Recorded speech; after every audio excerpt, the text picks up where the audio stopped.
IFRS 16 leases, लीजेस की कुछ exclusion हैं, याद है?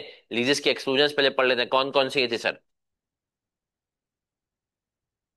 लीजेस के, हमने कहा लीज जो आप करते हो नेचुरल रिसोर्सेज की, वो इसमें नहीं आती। सर्विस कंसेशन अरेंजमेंट के इलेक्ट्रिक वाली एग्जांपल, फीडर खरीद करके आपने पीएमडी खरीद करके उनको दे दिया, सही है, वो भी इसके अंदर नहीं आता। 38 वाली चीजें जो है इसके अंदर, जैसे आप इंटेलेक्चुअल प्रॉपर्टी की लीजेस वगैरह इसके अंदर नहीं आ रही होती हैं, सही है सर। सर फिर हम आगे बढ़े, हमने कहा लीज के अंदर चार बातें होती हैं, चार बातें, लीज जो होता है उसके अंदर कितनी बातें होती हैं? कौन सी चार बातें होती हैं? आपके पास स्पेसिफाइड एसिड हो, एसिड पता हो कौन सा है, ये कुर्सी, ये टेबल, है ना सर, ये गाड़ी नंबर के साथ, है ना सर। दूसरा, राइट टू, उसको इस्तेमाल करने का आपके पास अनकंडीशनल हक हो, ऐसा नहीं हो कि तुम भी यूज करोगे पड़ोसी भी यूज करेगा, नहीं, आपने कह दिया राइट टू यूज। तीसरा, स्पेसिफिक पीरियड ऑफ टाइम, जिसको हम कहते हैं लीज टर्म, है ना सर। और चौथा, अगेंस्ट पैसे कंसिडरेशन, सैलानी जेडीसी आलमगीर की तरह ना हो कि फ्री फोकट में उसमें कुछ नहीं मिल रहा हो, ठीक है, सही है सर। फिर हम आगे बढ़े, हमने कह दिया कि हमारे पास ये होंगे चारों बातें तो लीज है, एक भी नहीं हुई तो लीज। फिर हमने कहा सर पहली बात करेंगे लेसी अकाउंटिंग, लेसी अकाउंटिंग, लेसी भैया के लिए लीज में अफेक्टिवली एक ही क्लासिफिकेशन है, वो कौन सी है? Finance lease. ऑपरेटिंग लीज की दो एक्सेप्शंस दी हैं, बोला चाहो तो वो भी ऑप्शनल है उनको, और वो दो एक्सेप्शन कौन सी ऑपरेटिंग लीज की? शॉर्ट टर्म और low value. Short term lease क्या होती है? 12 महीने या उससे कम। लो वैल्यू, हमने कह दिया $5,000 एक बेंचमार्क अमाउंट, उसने नहीं बोला इसके ऊपर नीचे भी कर सकते हो। दूसरा, नेचर वाइज, कुछ चीजें इतनी महंगी, कभी महंगी हो भी जाए तो कभी महंगी लगेंगी ही नहीं, महंगी हो भी जाए तो महंगी लगेंगी ही नहीं, है ना सर। चलिए सर, अब आते हैं, हमने कह दिया कि सर शॉर्ट टर्म के केस में उसने कहा है कि आपको क्या करना है, क्लास के हिसाब से करना है ना। शॉर्ट टर्म, अगर एक तुमने एसेट लिया है 12 महीने का, उस एक जो है तुमने एसी लिया है 12 महीने की लीज पर, तो उसको तुम फाइनेंस अगर कर रहे हो तो दूसरे को भी फाइनेंस करना होगा, ऐसा नहीं कि एक को फाइनेंस को और दूसरे को ऑपरेटिंग। लेकिन लो वैल्यू में आप ये क्लासिफिकेशन एसेट बाय एसेट कर सकते हो। नेचर के हिसाब से कौन से एसेट है जो लो वैल्यू होते हैं? फर्नीचर, फिक्सचर, ऑफिस इक्विपमेंट वगैरह। क्या हम यहां तक क्लियर हैं? सर फिर आ जाते हैं लेसी के लिए फाइनेंस लीज जो होती है, तो उसके लिए सबसे पहला काम हम करते हैं लीज लाइबिलिटी। लीज लाइबिलिटी में कितनी चीजें होती हैं? पांच। पहली चीज रेंटल्स, उसमें से आप माइनस कर देते हैं अगर इंसेंटिव कोई हो। दूसरी चीज वेरिएबल, जो काइबोर्ड के ऊपर डिपेंड करती है, तुम्हारे सिलेबस में FR2 में नहीं है। तीसरी चीज गारंटीड रेजिडुअल वैल्यू, किसकी मजबूरी? लेसे की मजबूरी, वो एक गारंटी देता है। चौथी चीज बार्गेन परचेज ऑप्शन एक्सरसाइजेबल, ये किसकी मजबूरी होती है? लेसर की। बीपीओ कब एक्सरसाइजेबल मानोगे? जब मार्केट वैल्यू से कम हो उस टाइम की। और आखिरी चीज होती है टर्मिनेशन पेनल्टीज, ये तुम्हारे सिलेबस में तब है जब वो शुरू में बता दे कि हमारा किसका इरादा है, टर्मिनेट करने का। अगर तो वो शुरू में बता दे कि भैया हमारा इरादा है टर्मिनेट करने का, तो ये है, वरना तुम इसको भी कंसिडर नहीं कर रहे होगे। सर फिर हम मजीद आगे बढ़े थे और हमने क्या पढ़ा था? हमने पढ़ा था sir right of use.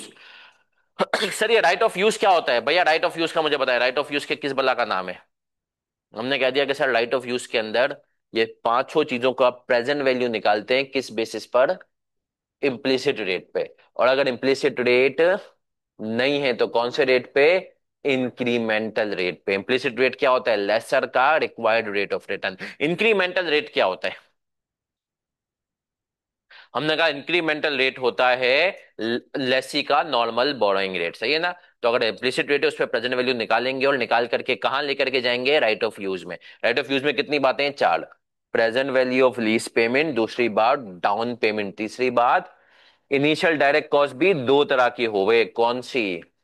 Lease related भी और IS16 रिलेटेड भी। I16 की जो होती है आपके पास, सही है सर, इंस्टॉलेशन वगैरह। लीज रिलेटेड याद है, लीज नेगोशिएशन पेमेंट्स हो गई, पुराने टेनेंट्स की पेमेंट हो गई, ये सब हमने पढ़ा है। और यही नहीं, हमने कह दिया कि सर क्या है हमारे पास? Present value of dismantling cost. और इसमें याद रखना है कि कौन सा रेट यूज करेंगे? इंक्रीमेंटल रेट, सही है। इनको हम करेंगे, याद है इसमें हमारे एक सवाल हमने IS12 से कनेक्ट भी कराया था। जो 1,000 रुपए के नाम वाला था जो कोई नहीं जीत पाया था, हस्बे मामूल, है ना सर। तो हमने कह दिया कि अगर आपके पास तीन चीजें ना हो राइट ऑफ यूज में, तो right of use is equals to lease liability, और इसको ये IAS 12 में पूछ सकता है, हमने देखा था उल्टे तरीके से, रिवर्स वर्किंग। फिर आगे बढ़े, राइट ऑफ यूज को डेप्रिशिएट किस पे करेंगे? Lower of useful life and lease term. लेकिन एक्सटेंडेड यूजफुल लाइफ पे कब डेप्रिशिएट करेंगे? जब सवाल में ऑनरशिप हम पे ट्रांसफर हो रही हो या एक्सरसाइजेबल BPO हो। यहां पर बात कर लेते हैं सर, यहां पर हम बात कर लेंगे कि लेसी के पर्सपेक्टिव से, लेसी के पर्सपेक्टिव से गारंटीड रेजिडुअल वैल्यू क्या होगी। हमने कह दिया, जो कि जिससे मैं इख्तिलाफ रखता हूं, लेकिन आईकेप के बात है तो पेपर चेक करेगा आईकेप, और मेरी और आईकेप की इंटरप्रिटेशन में अगर इख्तिलाफ हो तो आपको किसको फॉलो करना है? आईकेप को। तो हमने कहा सर यहां पर हमें क्या करना है, हमें जो है आईकेप को फॉलो करते हुए, आईकेप कहता है कि लेसी अपने पास जीआरवी तब लेगा जब उसकी residual value, total residual value जो कि एक्सपेक्ट की जा रही है लेसर की तरफ से, लेसर के द्वारा, उससे क्या हो, ज्यादा हो। वरना वो अपने पास इसको कंसिडर नहीं करेगा। सर फिर हम आगे बढ़े थे, हमने कहा था लेसी के लिए अकाउंटिंग चलती कैसे है, हमने कहा लेसी के लिए टेबल बनता है। अगर तो है एरियर्स का केस है तो इंटरेस्ट और प्रिंसिपल की पेमेंट साल के एंड पे होती है। लेकिन अगर एडवांस का केस है तो हमने कह दिया इंटरेस्ट को पहले साल के एंड में एक्रू करना है। सही है, पहले साल के एंड में उसको क्या करना है? Interest expense debit, interest payable या लीज लाइबिलिटी को आपको क्या करना है? क्रेडिट करना है। क्या हम यहां तक क्लियर है मेरा बच्चा? सर फिर हम मजीद आगे बढ़े थे और हमने पढ़ा था उसके एक्सट्रैक्ट्स की बात करूं तो उसके एक्सट्रैक्ट्स के अंदर क्या क्या चीजें आती हैं बैलेंस शीट की लेवल पर। हमने कहा 5 चीजें आ सकती हैं, कौन कौन सी? राइट ऑफ यूज आएगा, दूसरी चीज लीज लाइबिलिटी करंट पोर्शन और नॉन करंट पोर्शन आएगा, ठीक है सर। इंटरेस्ट पेबल अलग से आ सकता है या लीज लाइबिलिटी के साथ भी दिखा सकते हो करंट में। पांचवी चीज present value of dismantling cost, अगर तो सवाल में है। पीएनएल के अंदर depreciation expense, interest expense lease वाला भी और अनवाइंडिंग भी। डिस्क्लोजर की बात करूं तो इसके डिस्क्लोजर में जिंदगी गुलजार है, आपको बैंड में बता देना है। Within 1 year, to more than 5। ICAP कहता है कि कंपनी चाहे तो इसको, आईकेप का स्टैंडर्ड 1 ईयर में कितने, 2 में कितने, 3 में कितने, 4 में कितने, 5 में, ये अलग अलग भी बता सकता है। स्टेट टैक्स में हमने देखा था, है ना सर। फिर हम और आगे बढ़े थे, और आगे बढ़ते हुए हमने पढ़ा था लेसर भैया। लेसर भैया के लिए अवाम में मशहूर है, कितनी कंडीशन है? 5, एक्चुअल में कितनी है? 8। तो 5 कंडीशन पे आते हैं, पहले जो मेन प्राइमरी है, फिर 3 पे आएंगे। पहली चीज ऑनरशिप ट्रांसफर, दूसरी चीज एक्सरसाइजेबल BPO, तीसरी चीज लीज टर्म मेजर पार्ट हो किसका? हमने कह दिया इकोनॉमिक लाइफ का, यूजफुल लाइफ नहीं। इकोनॉमिक लाइफ और यूजफुल लाइफ में फर्क है। Economic life total life as per manufacturer, useful life जितने साल आप यूज करना चाहते हो। सही है सर। फिर हमने कह दिया कि प्रेजेंट वैल्यू मेजर पार्ट हो आपकी फेयर वैल्यू का। सही है। और आखिरी पॉइंट ये था कि स्पेशलाइज नेचर हो, जैसे कि हमने कहा था यूनिलीवर की नोडल लाइन मशीन। फिर हमने कह दिया कि सर ये तो 5 बातें थी, एक भी मीट हो गई, लेसर क्या क्लासिफाई करेगा? और यही नहीं, यही नहीं, और अगर हमने कहा अगर इनमें से एक भी मीट नहीं हुई तो हमने कहा कि सर क्या हुआ? कि ऑपरेटिंग लीज है। लेकिन 3 कंडीशन और हैं, इनको भी देखना है। जैसे गोवा वाले सवाल में इन पांचों में से एक भी मीट नहीं हुई थी, वो 3 कंडीशन कौन सी हैं? पहली चीज सेकेंडरी पीरियड हो, उसमें रेंटल क्या होना चाहिए? कम। लेसर के जो लॉसेज हो, लेसर के क्या हो, लॉसेज हो कैंसिलेशन के, वो लेसी बियर करे। और आखिरी कंडीशन क्या थी इसकी? गेन और लॉस रेजिडुअल का किसकी तरफ जाए? लेसी की तरफ जाए। देखिए जीआरई में क्या होता है कि सिर्फ लॉस लेसी की तरफ जा रहा होता है, यहां पर गेन भी। लेसर कहता है भाई एंड में मुझे इतने पैसे चाहिए, इससे ऊपर एसिड बिका तो भी तेरा, कम बिका तो भी मेरा, तो ये वाला भी एक कंडीशन है। सही है। 8 कंडीशन हमने क्लास में पढ़ी है। सही है सर। फिर और आगे बढ़े थे, और आगे बढ़ते हुए हमने क्या पढ़ा था सर? हमने पढ़ा था कि सर इसकी जो है ग्रॉस इन्वेस्टमेंट भी होती है और नेट इन्वेस्टमेंट भी। ग्रॉस इन्वेस्टमेंट में क्या क्या चीजें आती हैं? Total gross rentals, down payment, BPO, GRV, कुछ टर्मिनेशन पे देना है, सब चीजें UGRV सब आ जाती है। UGRV क्या होती है? जिसकी लेसर को कोई गारंटी, लेसी 50,000 में उसको लगता है एसिड जाएगा, लेसी ने कहा 40,000 में मुझे दे देना या 40,000 तक मैं गारंटी देता हूं जाएगा तो 10,000 क्या हो जाएगी यूजीआर, वो सब चीजें जो उसको मिलनी है किसमें लेकर के आ जाएगा, इसमें आ जाएगा ग्रॉस इन्वेस्टमेंट। और इसकी प्रेजेंट वैल्यू क्या होती है, नेट इन्वेस्टमेंट। ग्रॉस इन्वेस्टमेंट की प्रेजेंट वैल्यू इम्प्लिसिट रेट पे क्या हो जाएगी, लेकिन ये याद रखना है, क्या करना है, याद रखना है कि नेट इन्वेस्टमेंट का एक और फॉर्मूला है। वो फॉर्मूला क्या है, हमने कह दिया कि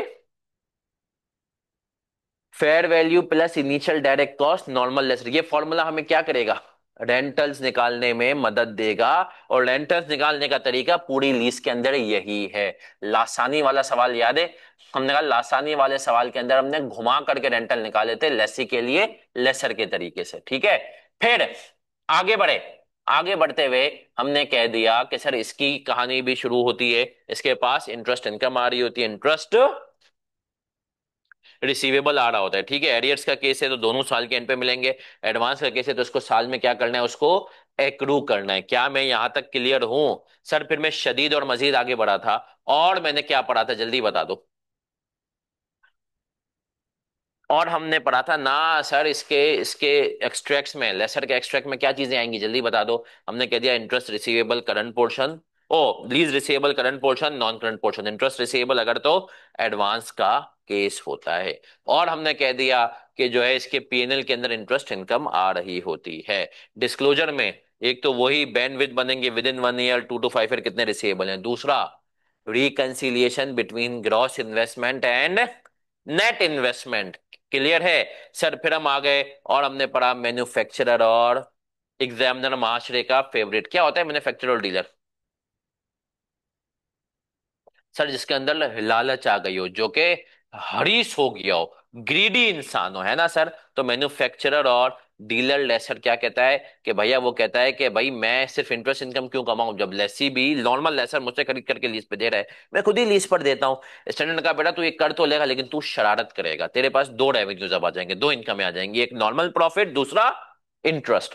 तेरी कोशिश होगी जो इंटरेस्ट आहिस्ता आहिस्ता रिकॉर्ड होना है उसका पोर्शन कम से कम हो, लेकिन जो नॉर्मल प्रॉफिट एक साथ रिकॉर्ड होना है उसका पोर्शन ज्यादा हो। तो तू अब उसके लिए नॉन इंटरेस्ट रेट को मार्केट से कम कर देगा।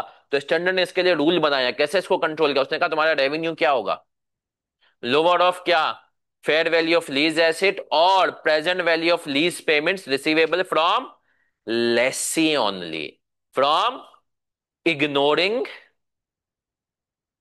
Ignoring UGRV discounted at higher of market rate और इम्प्लिसिट रेट, ठीक है सर। फिर हमने कहा इसके केस में एक तो रेवेन्यू का डिफरेंस है, दूसरा कॉस्ट ऑफ गुड्स सोल्ड में से भी क्या माइनस कर देते हैं, प्रेजेंट वैल्यू ऑफ यूजीआरवी। तीसरी चीज हमने कहा इसकी इनिशियल डायरेक्ट कॉस्ट कहां जाती है, एक्सपेंस आउट होती है। तो इसमें जो नेट इन्वेस्टमेंट का फॉर्मूला है वो क्या हो जाएगा, net investment is equals to fair value only, net investment is equals to fair value only. फिर हम मजीद और शदीद आगे बढ़े, और हमने क्या पढ़ा सर, हमने पढ़ा कि सर मैन्युफैक्चर डीलर लेसन में पहली एंट्री जो है उसके बाद ये पूरे का पूरा जो है नॉर्मल लेसर के तरीके से होगा। इसमें अगर आर्टिफिशियली लो रेट होगा तो आर्टिफिशियली लो रेट में हम रेंटल निकालने के लिए यूज करेंगे रो रेट, जैसे इसने स्क्वायर लिमिट वाले सवाल में किया था। लेकिन सवाल बाकी हम किस पे करेंगे, मार्केट रेट के ऊपर। किसके ऊपर करेंगे,